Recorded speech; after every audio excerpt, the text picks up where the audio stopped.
Hello everyone.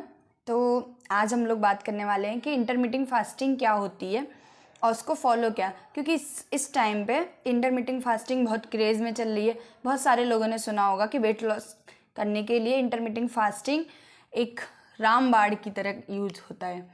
तो उसी तरह अभी कई सारे सेलिब्रिटीज़ ने भी इंटरमिटिंग फास्टिंग करके अपना वेट लॉस किया है। जैसे रिसेंटली खबर आ रही है कि भारती सिंह ने इंटरमिटिंग फास्टिंग की। वो सुबह 11 बजे से लेके और अपनी शाम को 7 बजे तक इंटरमिटिंग की ईटिंग विंडो स्टार्ट रखती थी। तो उसी तरह आप अपनी ईटिंग विंडो किसी भी टाइम पे स्टार्ट कर सकते हैं। तो सबसे पहले यही जानते हैं कि इंटरमिटिंग फास्टिंग क्या होती है, इसकी ईटिंग विंडो और क्लोज विंडो क्या होती है।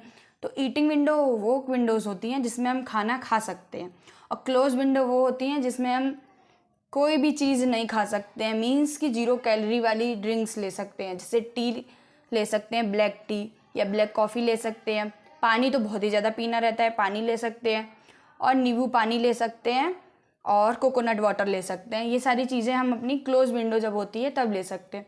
और ईटिंग विंडो और क्लोज विंडो इनका रेशियो रहता है, जैसे 16 आवर्स की क्लोज विंडो रहेगी और ईटिंग विंडो 8 आवर्स की होगी। तो आपको 16 घंटे तक कुछ नहीं खाना है, और 8 घंटे जो रहेंगे उसके बीच में आपको अपना ब्रेकफास्ट, लंच, डिनर सारी चीज़ें करनी पड़ेंगी। 3 मील्स तो लेनी ही पड़ेंगी। ये नहीं है कि आप सोचो कि खाना नहीं खाऊंगा, खाना स्किप कर दूंगा। और सबसे मोस्ट इम्पॉर्टेंट है मेरे हिसाब से, तो जिन लोगों को वेट लूज़ करना है तो सुबह उठना है, उठने के बाद में जिम वगैरह जाना है।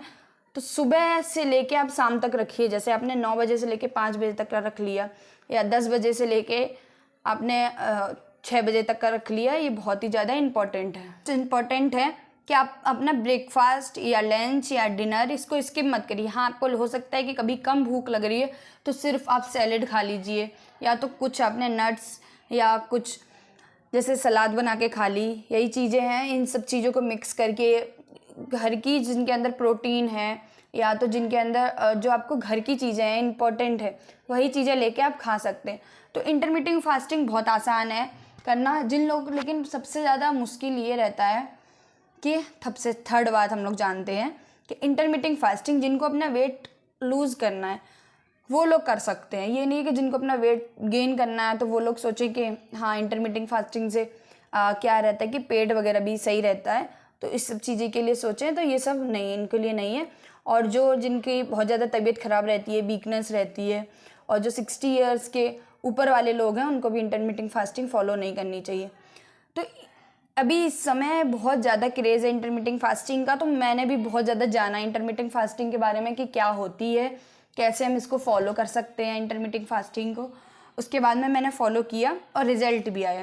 पहले मैंने 21 डेज़ तक इंटरमिटिंग फास्टिंग की थी, फिर उसके बाद में अभी मैंने 13 डेज तक कर ली थी। लेकिन अभी 13 डेज तक इंटरमिटिंग फास्टिंग के साथ में मैंने नो शुगर भी कर लिया था, और कुछ ज़्यादा खा भी नहीं रही थी, तो इसलिए अभी वीकनेस हो गई। तो अभी मैं अपनी इंटरमिटिंग फास्टिंग कंटिन्यू नहीं कर रही हूँ, जब करूँगी। और इंटरमिटिंग फास्टिंग में कैसे क्या, कब से लेके कैसे खा सकते हैं, तो मेरे 30 डे चैलेंज की वीडियोस पड़ी हुई हैं, तो वो आप लोग देख सकते हैं। उनसे आपको क्या रहेगा कि थोड़ी सी हेल्प मिलेगी। Thank for watching and like, share and subscribe my channel.